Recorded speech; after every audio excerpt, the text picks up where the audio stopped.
नमो अरिहन्ताणं नमो सिद्धाणं नमो आयर्याणं नमो जयाणं नमो लोये सौसाहुनम् असपंचनमोकारो सर्वपावपनाशनो मङ्गलानं च सौवर्ते परमं वै मङ्गलम् अज्ञानतिमिरन्धानां ज्ञानाञ्जनशलाकया चक्षुरुन्मीलितं येन तस्मै श्रीगुरुवे नमः।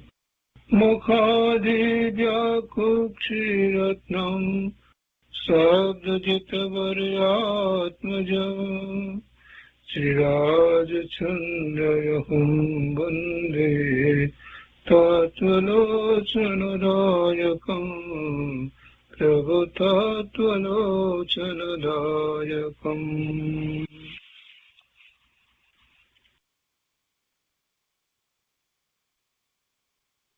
કૃપાળુદેવના વચનામૃતનો સ્વાધ્યાય, એમાં આપણે 21મા વર્ષના પત્રોનો સ્વાધ્યાય કરી રહ્યા છીએ.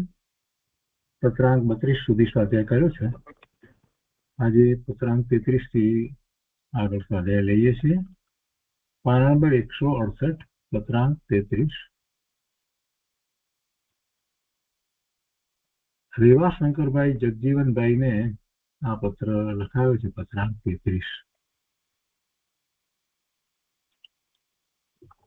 ગોવાણિયા, અષાઢ વદ ચોથ, શુક્રવાર, સંવત 1944. કૃપાળુદેવ લખે છે કે આપ પણ અર્થ્ય બેદરકારી નહીં રાખશો. શરીર અને આત્મિક સુખ ઈચ્છી વ્યયનો કંઈ સંકોચ કરશો તો હું માનીશ કે મારા પર ઉપકાર થયો. ભવિતવ્યતાના ભાવ હશે તો આપની એ અનુકૂળ સગવડયુક્ત બેઠકનો ભોગી હું થઈ શકીશ.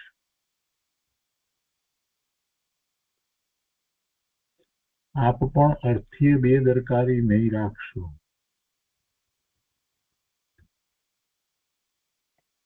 શરીર અને આત્મિક સુખ ઈચ્છી વ્યયનો કંઈ સંકોચ કરશો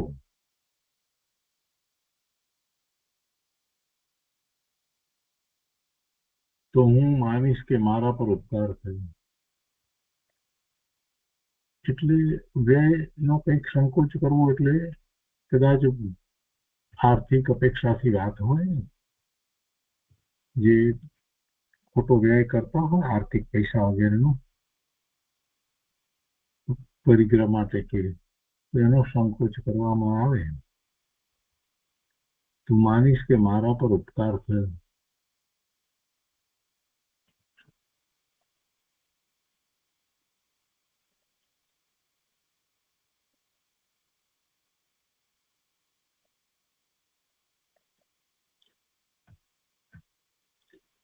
કદાચ એમની પરિસ્થિતિ એટલી સારી નહીં હોય ને એટલે આ વાત લખી છે. અર્થની એટલે જે પૈસા સંબંધીની જે વાત છે તે અર્થીય બેદરકારી નહીં રાખશો.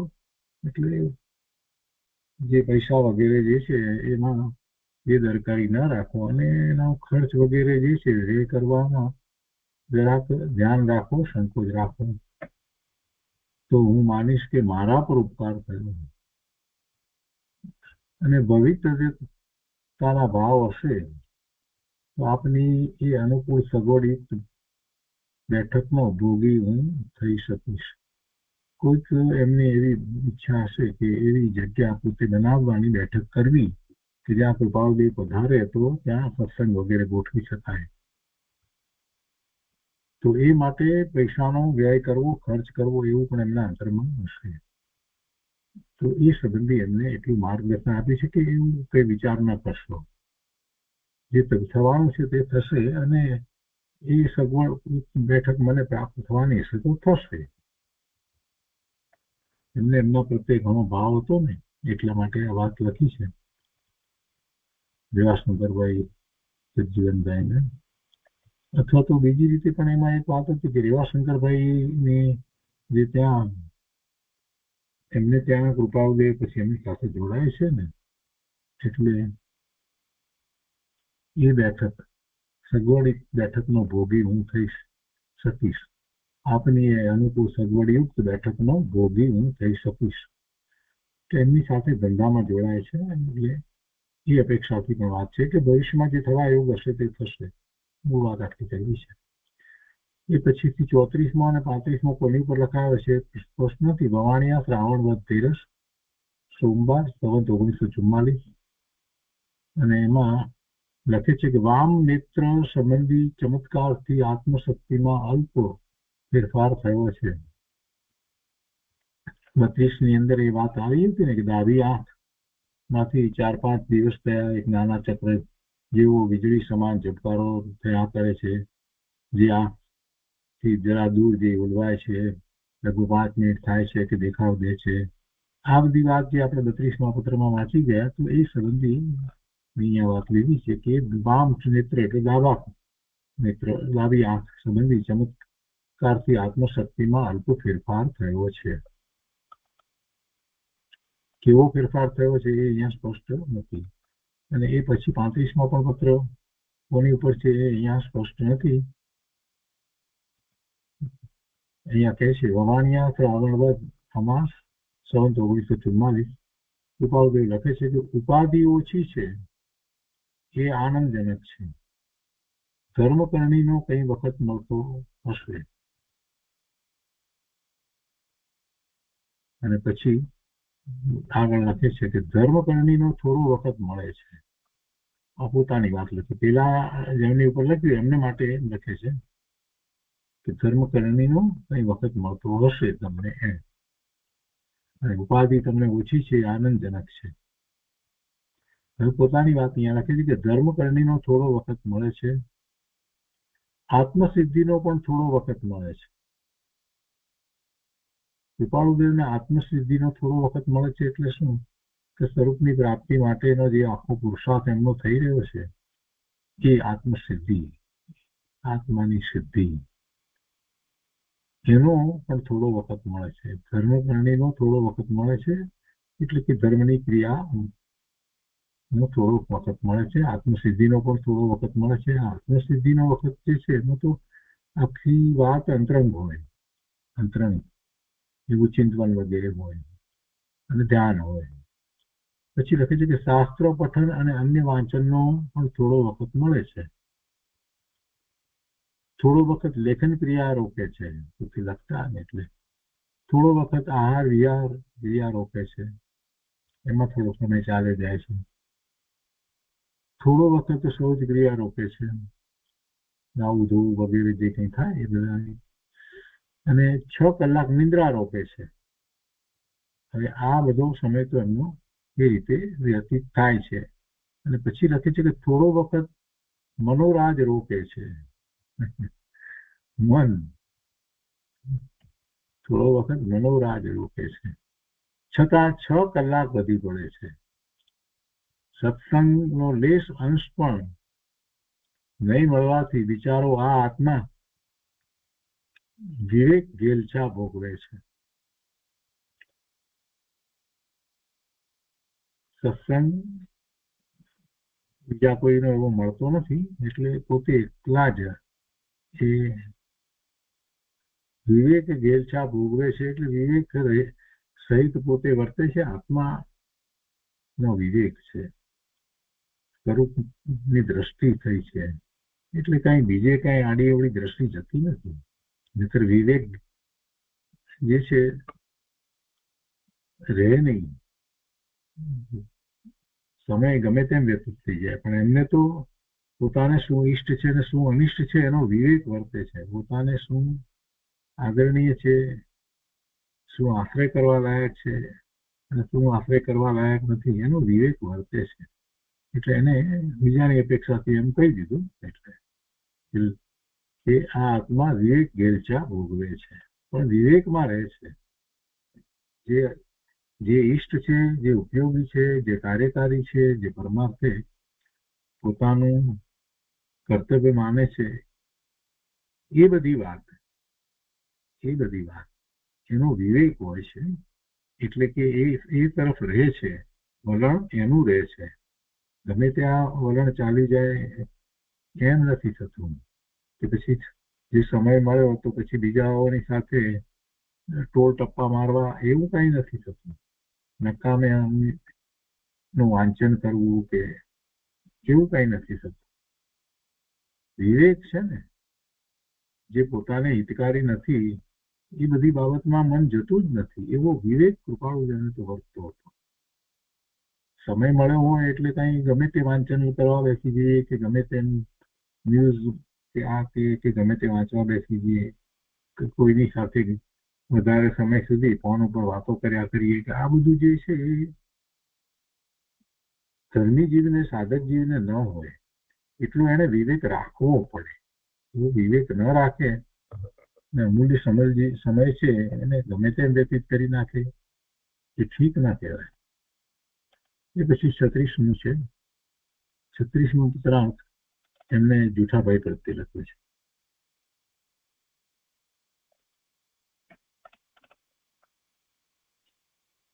મુંબઈ, ભાદ્રપદ વદ એકમ, શનિવાર, સંવત 1944. વંદામી પાદે પ્રભુ વર્ધમાન. વર્ધમાન મહાવીર સ્વામી ભગવાનના ચરણ કમળમાં વંદન કરું છું. પ્રતિમાના કારણથી અહીં આગળનો સમાગમી ભાગ ઠીક પ્રતિકૂળ વર્તે છે. પ્રતિમાના કારણથી અહીં આગળનો સમાગમી ભાગ ઠીક પ્રતિકૂળ વર્તે છે. એમ જ મતભેદથી અનંત કાળે અનંત જન્મે પણ આત્મા ધર્મ ન પામે. માટે સત્પુરુષો તેને ઈચ્છતા નથી પણ સ્વરૂપ શ્રેણીને ઈચ્છે છે.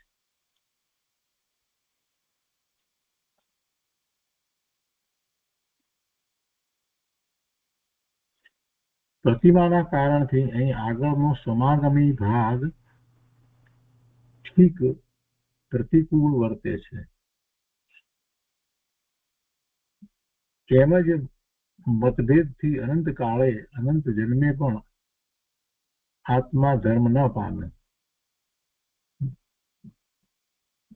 પ્રતિમા ત્યાં હશે અને ત્યાં કોઈક ભાગ જે છે એ અનુકૂળતા હશે. ત્યાં કોઈક રીતે અનુકૂળતા હોય કે ન હોય અનુકૂળતા.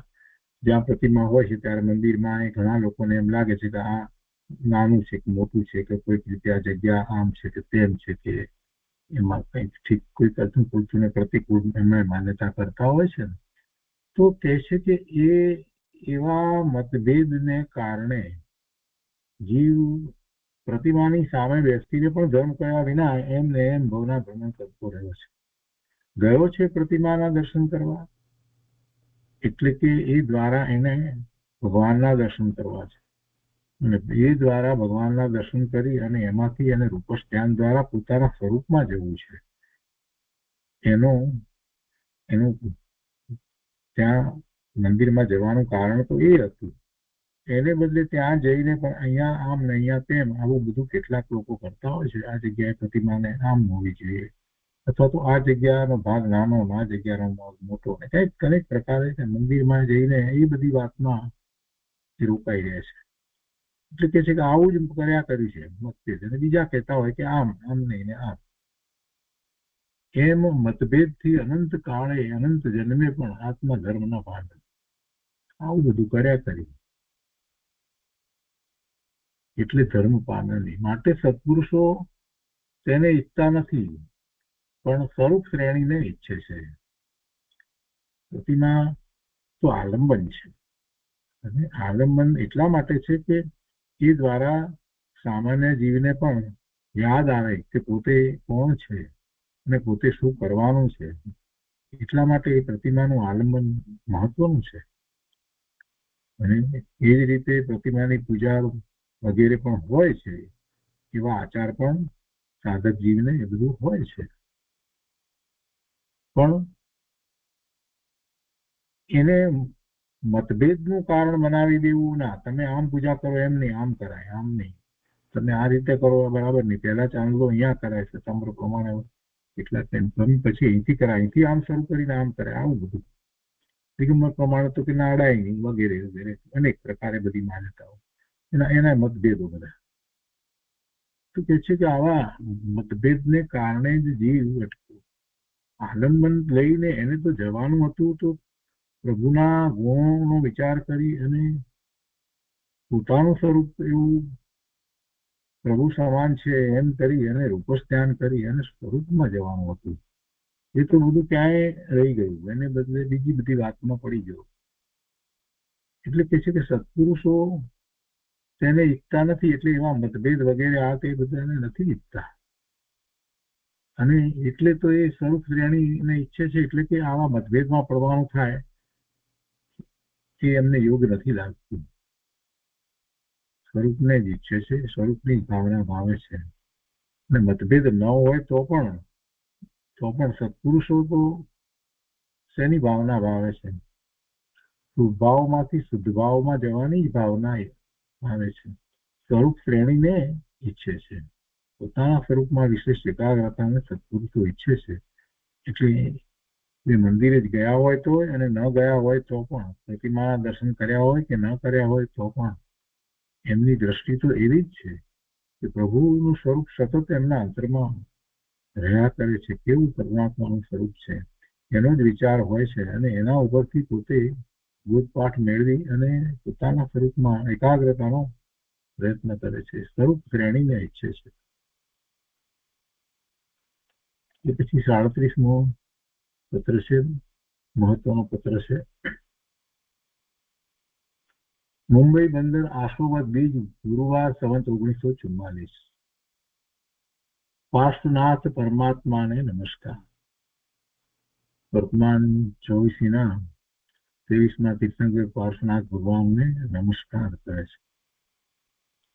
લખે છે કે પ્રિય ભાઈ સત્ય અભિલાષી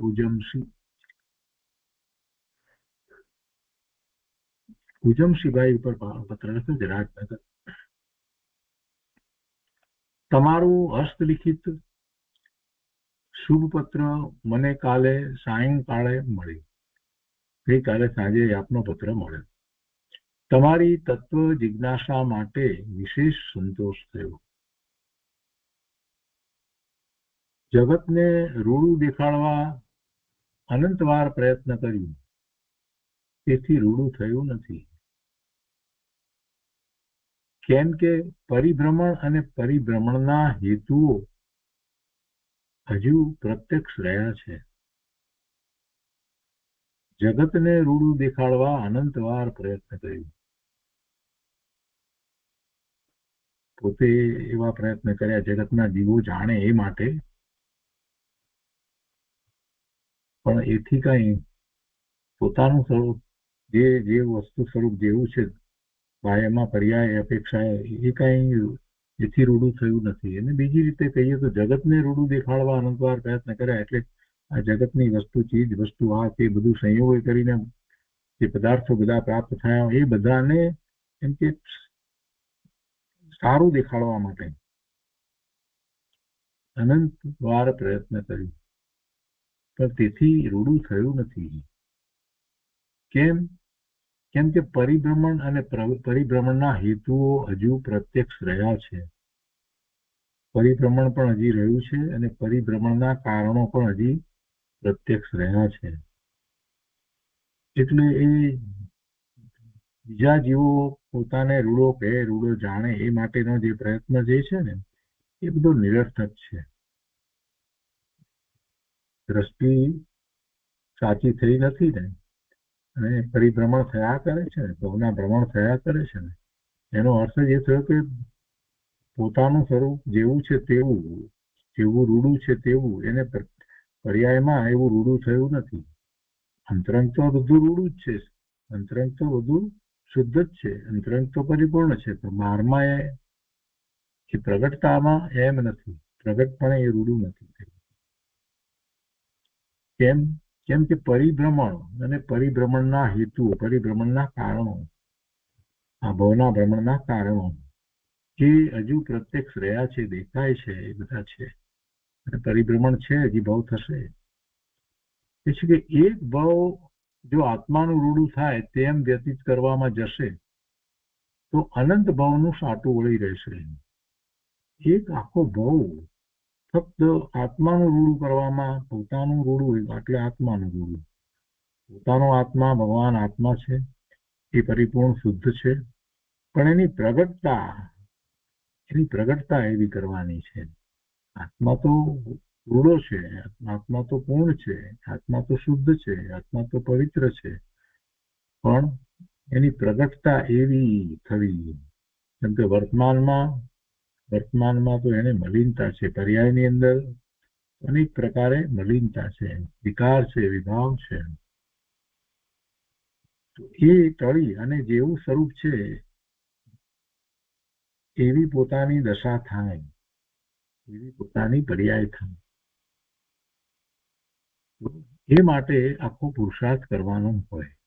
એટલે કે છે કે એક ભવ જો આત્માનું રૂડું થાય તેમ વ્યતીત કરવામાં જશે તો અનંત ભવનું સાટું વળી રહેશે. અનંત ભવનું સાટું વળી જશે એટલે કે અનંત ભવ ભલે ગયા, કઈ વાંધો નહીં, એ તો થવાનું હતું તે થઈ ગયું, પણ અત્યારે વર્તમાનમાં જ્યારે પોતાને સાચો પુરુષાર્થ ઉપડે અને એ માટે આ ભવ વ્યતીત કરવામાં આવે તો પછી પેલા જે ભવ કર્યા એનો કોઈ છેદ કરવાનો પ્રસંગ રહેતો નથી, એવો પ્રશ્ન પણ નથી છેદ કરવો. થયું તે થયું. અત્યારે વર્તમાન મારો છે, ભૂતકાળમાં જે થયું એને યાદ કરવાની આમે કઈ જરૂર નથી. અનંત ભવ કર્યા એ જ્યારે ધર્મમાં પ્રવેશ કરવો હોય ને ત્યારે એને એમ સમજાવવામાં આવે કે ભાઈ તું અનાદિનો છે, નિત્ય છો, અનંત ભવ તે કર્યા છે, અનંત દુઃખો તે વેઠ્યા છે. એ બધી વાત ત્યારે કરવામાં આવે, પણ જયારે એ સમજી જાય છે, ધર્મ તરફ વળે છે, ત્યારે પછી શું વાત છે? ત્યારે તો પછી એ વાતને વાગોળવાની નથી. એ અનંત ભાવમાં દુઃખી થયું એને કઈ વાગોળવાની નથી. એને બદલે પોતાનું સ્વરૂપ શુદ્ધ છે એનો નિર્ણય કરી અને પુરુષાર્થ કરવાનો છે. એટલે એ કરવામાં આ ભાવ વીતી જાય તો સર્વ મંગળ થાય. એક ભાવ જો આત્માનું રૂડું થાય તેમ વ્યતીત કરવામાં જશે, આત્માને માટે જ એક આખો ભાવ, આ ભાવ એને માટે જ વ્યતીત કરવામાં આવે તો અનંત ભાવનું સાટું વળી જશે એમ હું લઘુત્વ ભાવે સમજ્યો છું. અને તેમ કરવામાં જ મારી પ્રવૃત્તિ છે. એમ કરવામાં જ મારી પ્રવૃત્તિ છે. આ મહાબંધનથી રહિત થવામાં જે સાધન પદાર્થ શ્રેષ્ઠ લાગે તે ગ્રહવા એ જ માન્યતા છે. તો પછી તે માટે જગતની અનુકૂળતા પ્રતિકૂળતા શું જોવી? ત્યારે એવો નિર્ણય થયો છે કે અનંત કાળમાં જે વાતને હું સમજ્યો નહોતો એ વાત જ્યારે હું ત્યારે સમજ્યો છું તો આ ભાવ મારા આત્માના કલ્યાણને અર્થે જ મારે જીવવું, આ ભાવ પૂરો કરવો, એવું જીવન જીવવું, એવી વાત હું સમજ્યો છું. અને તેમ કરવામાં જ મારી પ્રવૃત્તિ છે. એ જ મારે કરવું છે, બીજી કોઈ મારી પ્રવૃત્તિ છે જ નહીં. બીજી કઈ પ્રવૃત્તિ થતી હોય તો એ મારી દ્રષ્ટિમાં એક ગૌણ છે. મુખ્ય તો આ જ મારી પ્રવૃત્તિ છે. અને કે છે કે આ મહાબંધનથી રહિત થવામાં, મહાબંધન મિથ્યાત્વનું બંધન જે છે, મોહને કારણે જીવો બંધાયા કરે છે, કર્મથી બંધાય છે, પણ એમાં મૂળ વાત તો એની એ છે ને. આ મહાબંધનથી રહિત થવામાં જે સાધન પદાર્થ શ્રેષ્ઠ લાગે તે ગ્રહવા એ જ માન્યતા છે. એટલે પહેલા તો મિથ્યાત્વ ટાળવું, સમ્યક્ત પ્રગટ કરવું અને એથી પછી આગળ વધી અને વ્રત વગેરે અંગીકાર કરવા, એ બધું શ્રેષ્ઠ છે. અને પછી તો મુનિદશા અંગીકાર કરવી, એ શ્રેષ્ઠ છે. સર્વશ્રેષ્ઠ વસ્તુ તો એ સાધન છે. તો મહાબંધનથી રહિત થવામાં જે સાધન પદાર્થ શ્રેષ્ઠ લાગે તે ગ્રહવા એ જ માન્યતા છે. અને જયારે એમ જ છે પોતાને બધી શ્રેષ્ઠ વસ્તુ જે છે એ જ હોય, એટલે જીવવાણીમાં જેમ કહેવામાં આવ્યું છે એ રીતે આચરણ પણ હોય કે છે કે એ સાધન, આ બધા જે સાધન થાય છે એટલે બંધનથી રહિત થવા માટે, કર્મથી રહિત થવા માટે જે સાધન પદાર્થ શ્રેષ્ઠ લાગે તે ગ્રહવા એ જ માન્યતા છે. તો પછી એ માટે વિલંબ કરવાની શું જરૂર છે? એ માટે પછી અનુકૂળતા અત્યારે છે તો ઠીક ને, અનુકૂળતા નથી તો પછી એ સાધન ન ગ્રહવા, તો સાધન ન કરવા, એ બધું એવો શું વિચાર કરવો જોઈએ? જ્યારે એવા શ્રેષ્ઠ સાધન, સાધન તો શું છે? અંતરંગ સાધન છે પોતાનું, અને એ સિવાય 12મા સત્સંગ વગેરે સાધન છે, અને એ ગ્રહવા એ જ માન્યતા છે. તો પછી તે માટે જગતની અનુકૂળતા પ્રતિકૂળતા શું જોવી? જગતની અનુકૂળતા પ્રતિકૂળતા જોવાની કાંઈ જરૂર નથી. મારે મારા સાધન, અંતરંગ અને બાહ્ય સાધન તે સહકારી કારણ છે, સહકારી થાય છે. અંતરંગ સાધન છે તે સાચું સાધન છે. તો એ સાધનને ગ્રહવા, અને એ માટે થઈ અને હમણાં નહીં પછી ને હમણાં કંઈક અનુકૂળતા નથી, ને બધી જગતની અનુકૂળતા પ્રતિકૂળતા શું જોવી? આમ કરી અને એમાં ભાર મૂક્યો કે પછી નક્કી નિર્ણય થયો જ છે તો પછી એ પ્રમાણે સાધનો કરો, એટલે પુરુષાર્થ આદરો.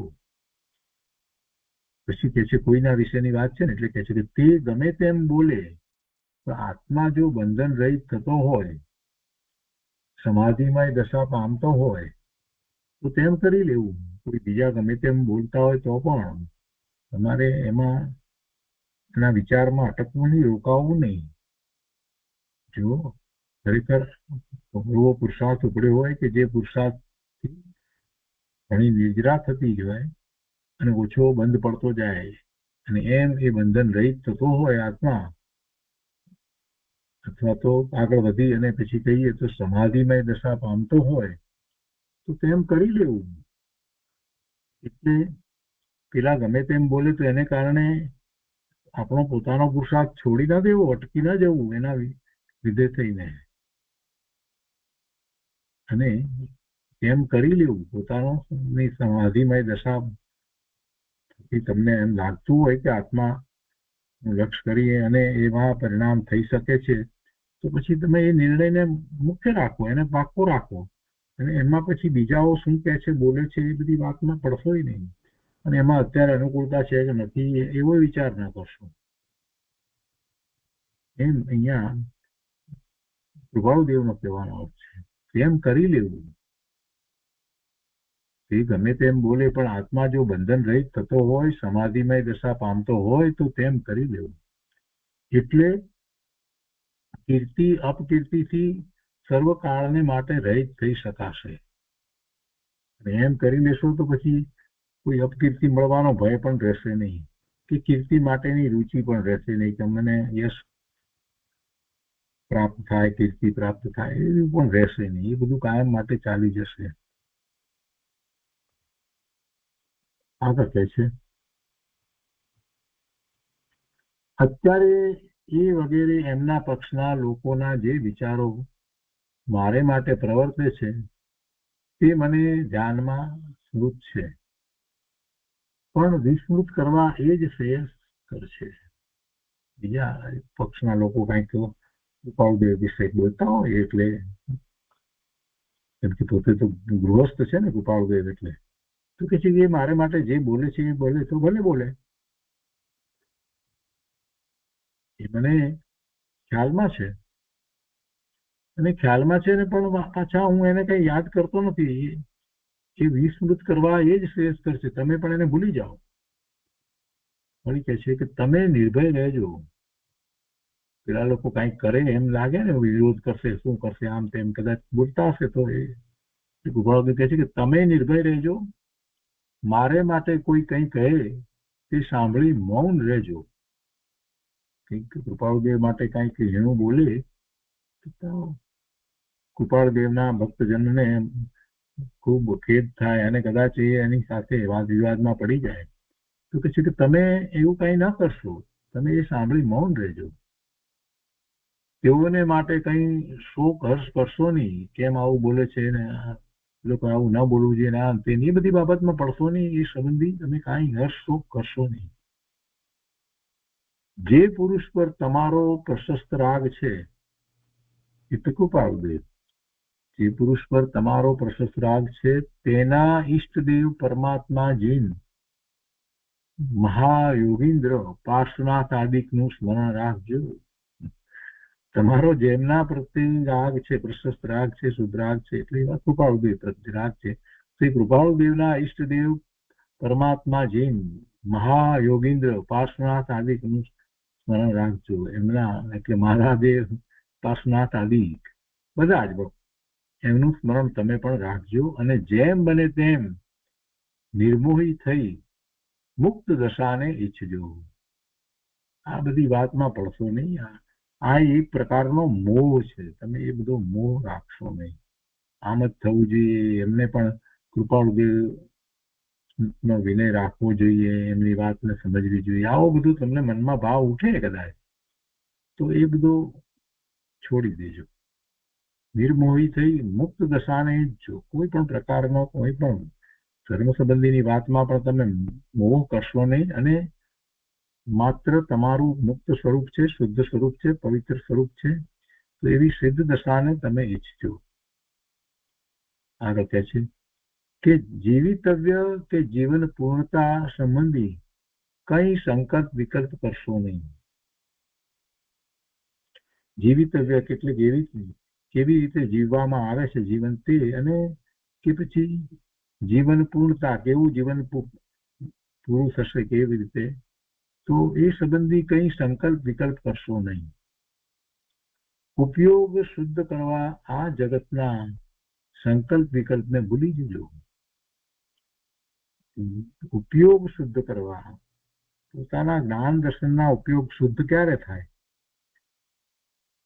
શુદ્ધ ક્યારે કહેવાય, આત્માનું લક્ષ કરે ત્યારે એ ઉપયોગને શુદ્ધ કહેવાય, અને 12મા પરનું લક્ષ કરે ત્યારે એ ઉપયોગને અશુદ્ધ કહેવાય.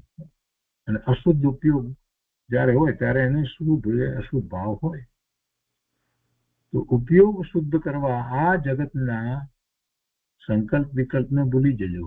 જો સંકલ્પ વિકલ્પને ભૂલ્યા નહીં હો અને એ તરફ જરાક પણ હજી કોઈ રીતે રુચિ રહી હશે તો ઉપયોગ તરત એ તરફ વળી જશે. આપણો ઉપયોગ કેમ મન સાથે જ રહે છે, અથવા તો ઇન્દ્રિયના કોઈક વિષય ગમે છે એની સાથે જ વારંવાર ઉપયોગ કેમ રહ્યા કરે છે. શાંતિથી વિચાર કરીએ તો આપણને ખ્યાલ આવે કે એ તો મારો પોતાનો દોષ છે, મારો પોતાનો દોષ છે, એટલી મારી નબળાઈ છે, એટલે મારો ઉપયોગ એ તરફ વારે વારે જાય છે, બહારમાં જાય છે. ચિંતન ધ્યાનમાં પણ એકાગ્રતા નથી કરી શકાતી. કેમ એમ થાય છે? એવું કેમ થાય છે? કેમ કે હજી જોઈએ એવો પુરુષાર્થ ઉપડ્યો નથી, એટલી આત્માની રુચિ નથી થઈ, એટલે પછી ઉપયોગ તો ક્યાંથી શુદ્ધ થશે? અને ઉપયોગને શુદ્ધ કરવા માટે એ બાહ્યમાં પર પદાર્થોની પર સંયોગોની રુચિ છોડી અને પોતાના આત્મ સ્વભાવની રુચિ કરવી જોઈએ. એમાંથી જ્ઞાન, આનંદ, સુખ, શાંતિની દશા પ્રાપ્ત થાય છે એવો દ્રઢ નિર્ણય હોવો જોઈએ. અને એમ કરી અને પુરુષાર્થ થઈ શકે છે. એટલે કે છે કે જીવિત તબિયત કે જીવન પૂર્ણતા સંબંધી કઈ સંકલ્પ વિકલ્પ કરશો નહીં.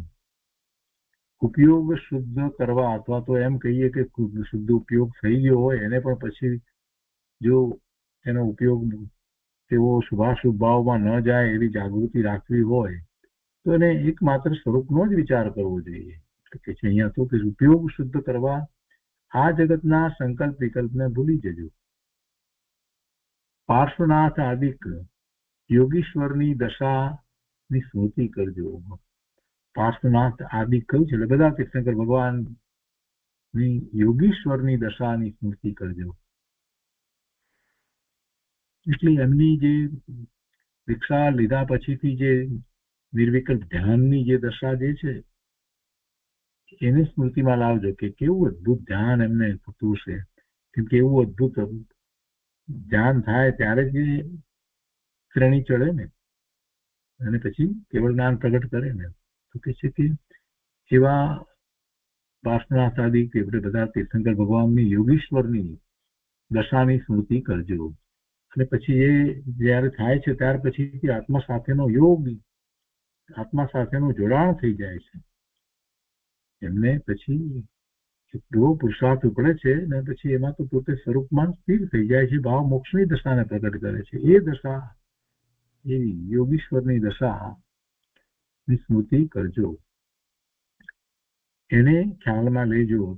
અને એના ઉપરથી તો આપણને બોધપાઠ મળે છે.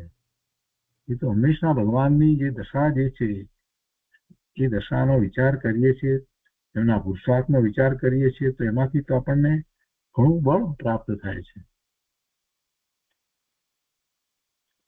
અને તે જ અભિલાષા રાખ્યા રહેજો. પોતાના ઉપયોગને શુદ્ધ કરવા માટેની, શુદ્ધ રાખવા માટેની એવી જ અભિલાષા રાખ્યા કરજો. એ જ તમને પુનઃ પુનઃ આશીર્વાદ પૂર્વક મારી શિક્ષા છે. આ અલ્પજ્ઞ આત્મા પણ તે પદનો અભિલાષી અને તે પુરુષના ચરણ કમળમાં તલ્લીન થયેલો દીન શિષ્ય છે. એ પાર્શ્વનાથ ભગવાનના ચરણ કમળમાં તલ્લીન થયેલો એવો દીન શિષ્ય છે. અને કેવો છે? એ પદનો અભિલાષી, એવા શુદ્ધ પદનો અભિલાષી, પરમાત્મા પદનો અભિલાષી. તમને તેવી શ્રદ્ધાની જ શિક્ષા દે છે. એટલે હું આ જે છે ને આ અલ્પજ્ઞ આત્મા, પોતાને અલ્પજ્ઞ આત્મા કયા ને, તો એ તમને એવી શ્રદ્ધાની જ શિક્ષા દે છે. તમને એવી શ્રદ્ધા રાખવા માટેની શિક્ષા આપે છે. એટલે પોતે એમને શિક્ષા આપે છે. વીર સ્વામીનું બોધેલું દ્રવ્ય, ક્ષેત્ર, કાળ અને ભાવથી, મહાવીર સ્વામી ભગવાનની વાત લીધી, પેલા પાર્શ્વનાથ ભગવાનની વાત લીધી, હવે મહાવીર સ્વામી ભગવાનની વાત લઈને કહે છે કે વીર સ્વામીનું બોધેલું દ્રવ્ય, ક્ષેત્ર, કાળ અને ભાવથી સર્વ સ્વરૂપ યથાતથ્ય છે, એ ભૂલશો નહીં. મહાવીર સ્વામી ભગવાને બોધેલું દ્રવ્ય, ક્ષેત્ર, કાળ અને ભાવથી સર્વ સ્વરૂપ યથાતથ્ય છે, એ ભૂલશો નહીં.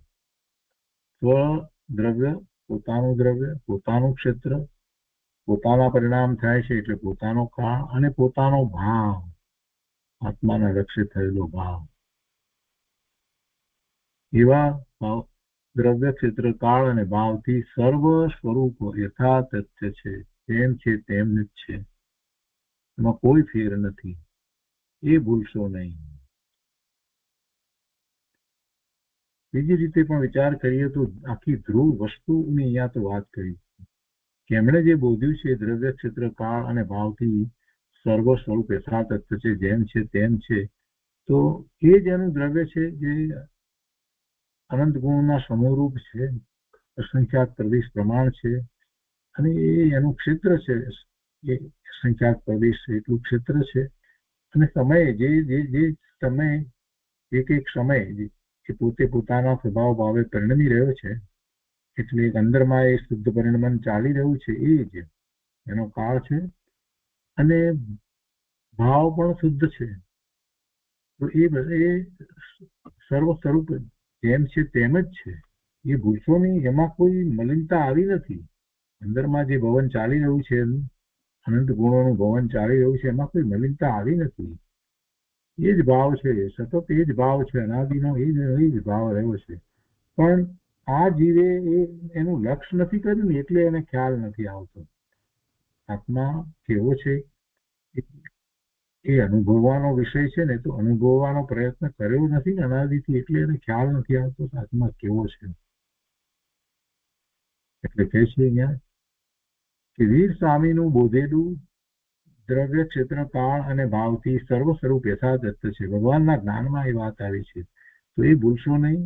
અને તેની શિક્ષાની કોઈ પણ પ્રકારે વિરાધના થઈ હોય, એટલે ભગવાને જે બોધ્યું છે એ શિક્ષા છે, એમના તરફથી આપણને એ આજ્ઞા છે, એ એમની શિક્ષા છે. તો એવી શિક્ષા આપણે પ્રાપ્ત કરી હોય ને એમાં આપણે કોઈ પણ પ્રકારે ઓછું માનીએ કે કોઈ વિપરીતતા માનીએ એવું કંઈ થતું હોય તો એ માટે ક્ષમા માગવી જોઈએ પ્રભુની અને પશ્ચાતાપ કરવો જોઈએ. એટલે કહે છે કે તેની શિક્ષાની, વીર સ્વામીની શિક્ષાની કોઈ પણ પ્રકારે વિરાધના થઈ હોય તે માટે પશ્ચાતાપ કરજો. આ કાળની અપેક્ષાએ મન વચન કાયા આત્મભાવે તેના ખોળામાં અર્પણ કરો. આ કાળની અપેક્ષાએ મન વચન કાયા આત્મભાવે તેના ખોળામાં અર્પણ કરો. એ જ મોક્ષનો માર્ગ છે. એટલે સમર્પિત થઈ જાઓ, મન વાણી કાયાથી સમર્પિત થઈ જાઓ પ્રભુને. એ જ મોક્ષનો માર્ગ છે. જગતના સગળા દર્શનની મતની શ્રદ્ધાને ભૂલી જજો. બધા દર્શનો, કેટલાય દર્શન તમે કઈ વાંચ્યા હોય, માનતા હોય તો તે બધું ભૂલી જજો.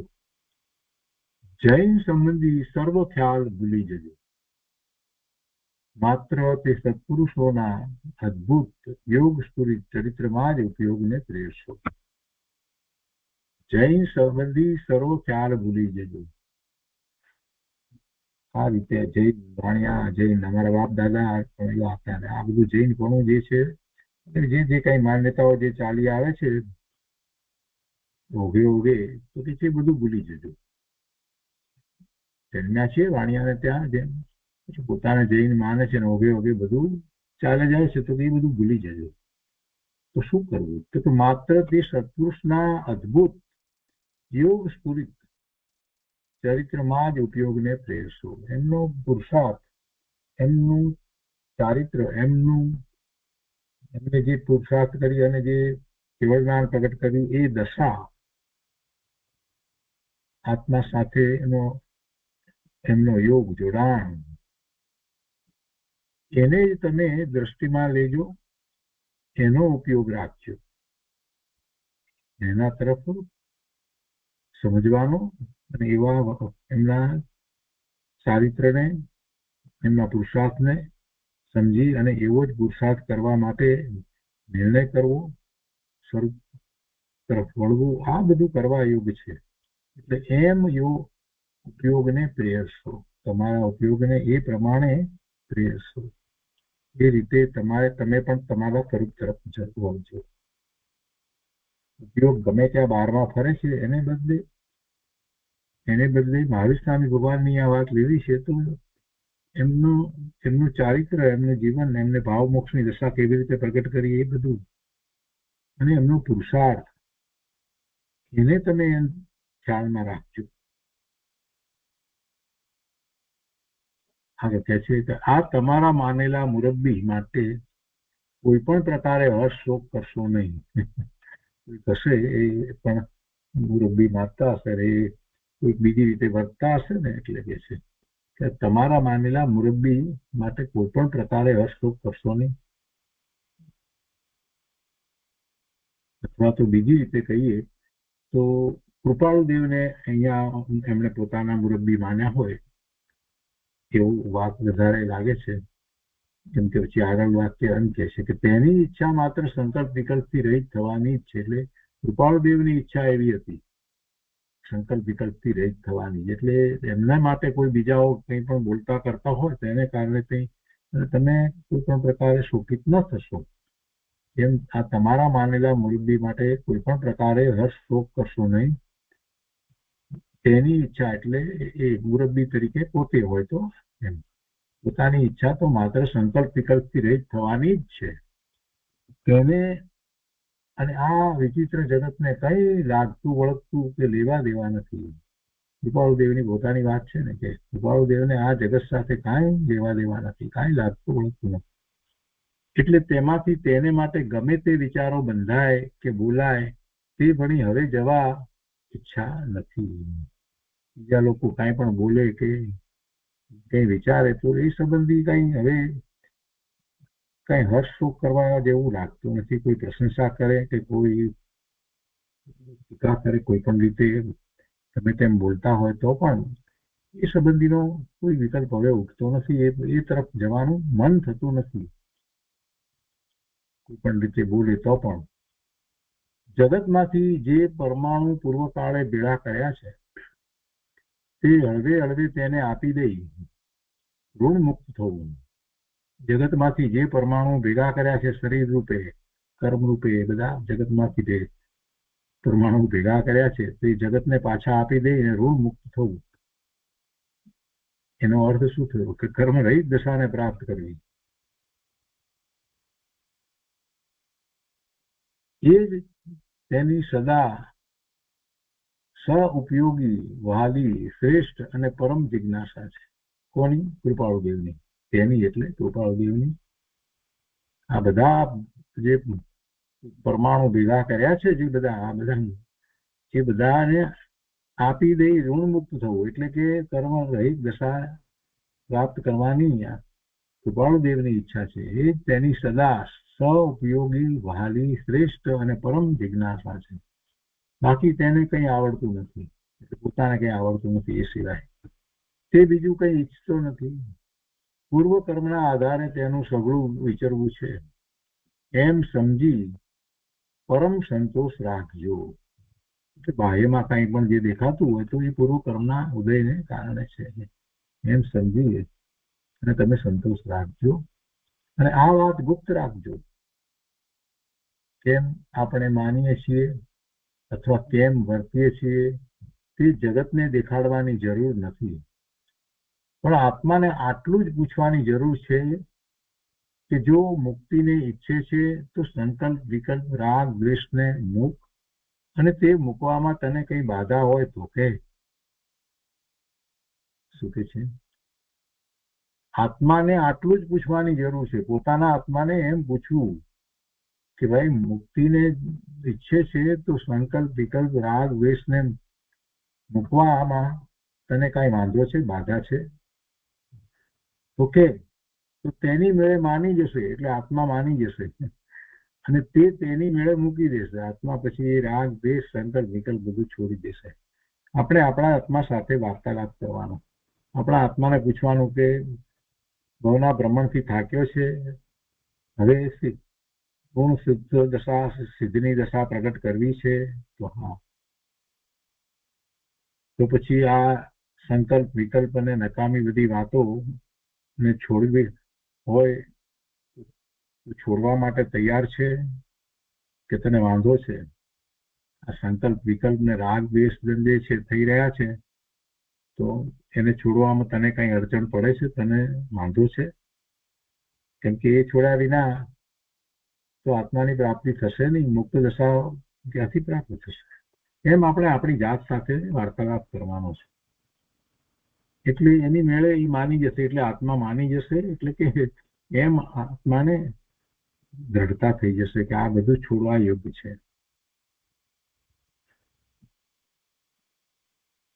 આગળ કહે છે કે જ્યાં ત્યાંથી રાગ દ્વેષ રહિત થવું એ જ મારો ધર્મ છે. બધી જગ્યાએથી રાગ દ્વેષ રહિત થવું, ક્યાંય રાગ દ્વેષ કરવા નહીં. અને તે તમને અત્યારે બોધી જઉં છું. પરસ્પર મળીશું ત્યારે હવે તમને કંઈ પણ આત્મત્વ સાધના બતાવાશે તો બતાવીશ. આત્માને લક્ષ્ય સાધના કઈ બતાવવા જેવી હશે ત્યારે હું બતાવીશ. ત્યારે મળીશું ત્યારે. અત્યારે તો મેં તમને આ બોધની વાત લખી છે. બાકી ધર્મ મેં ઉપર કહ્યો તે જ છે અને તે જ ઉપયોગ રાખજો. તે જ ખ્યાલમાં રાખજો, તે જ લક્ષમાં રાખજો. એવો જ પુરુષાર્થ પ્રયત્ન કરજો. ઉપયોગ એ જ સાધના છે. એવો જ ઉપયોગ રાખજો. અહીંયા ઉપયોગનો અર્થ જ્ઞાન દર્શનના ઉપયોગ એમ નહીં કરવાનો. અહીંયા ઉપયોગનો અર્થ એમ કરવાનો કે એ જ અંદરમાં ભાવના રાખજો. અને એવી ભાવના, એવો જ ઉપયોગ રાખવામાં આવે, એનું લક્ષ્ય સતત રહ્યા કરે તો એ ઉપયોગ એ જ સાધના છે. વિશેષ સાધના તે માત્ર સત્પુરુષના ચરણ કમળમાં છે. અત્યારે તો આ સાધના અને પછીની જે વિશેષ સાધના છે એ તો સત્પુરુષના ચરણ કમળમાં છે, એમની નિશ્રામાં થાય છે. અને તે પણ કહી જઉં છું. આત્મભાવમાં સઘળું રાખજો, આત્મભાવમાં બધું રાખજો. ધર્મ ધ્યાનમાં ઉપયોગ રાખજો. જગતના કોઈ પણ પદાર્થ, સગા કુટુંબી મિત્રોનો કંઈ હર્ષ શોક કરવો યોગ્ય જ નથી. પરમ શાંતિ પદને ઈચ્છીએ એ જ આપણો સર્વસંમત ધર્મ છે. અને એ જ ઈચ્છામાં તે મળી જશે. માટે નિશ્ચિત રહો, હું કોઈ ગચ્છમાં નથી, પણ આત્મામાં છું એ ભૂલશો નહીં. કોઈ વાડામાં નથી, તમે કોઈ સંપ્રદાયમાં નથી, માત્ર હું તો મારા આત્મામાં છું. હું દિનેશ્વર ભગવાન કથિત માર્ગમાં છું, એમની આજ્ઞા અને આમન્યામાં રહ્યો છું. દેહ જેનો ધર્મ ઉપયોગ માટે છે, તે દેહ રાખવા જે પ્રયત્ન કરે છે તે પણ ધર્મને માટે જ છે. જેણે હવે એવું સ્વીકારી લીધું છે કે બસ આ દેહ ધર્મ સિવાય બીજું કાંઈ જોઈતું નથી, કાંઈ કરવું નથી, બસ ધર્મ એને માટે જ વ્યતીત, દેહ એને માટે જ વ્યતીત કરવો છે, ધર્મને માટે જ વ્યતીત કરવો છે, તો એની એ દેહ રાખવાનો જે પ્રયત્ન કરે છે તો એ માત્ર ધર્મને માટે જ કરે છે, બીજી રીતે એવો કરતો નથી. વિનયપૂર્વક રાયચંદ્ર એમ કરીને પત્ર પૂરો કર્યો. બહુ સરસ પત્ર છે, ફરી ફરીને વાંચવા જેવો પત્ર છે. તો આજનો સ્વાધ્યાય આપણે અહીંયા 37મા પત્ર સુધી રાખીએ છીએ.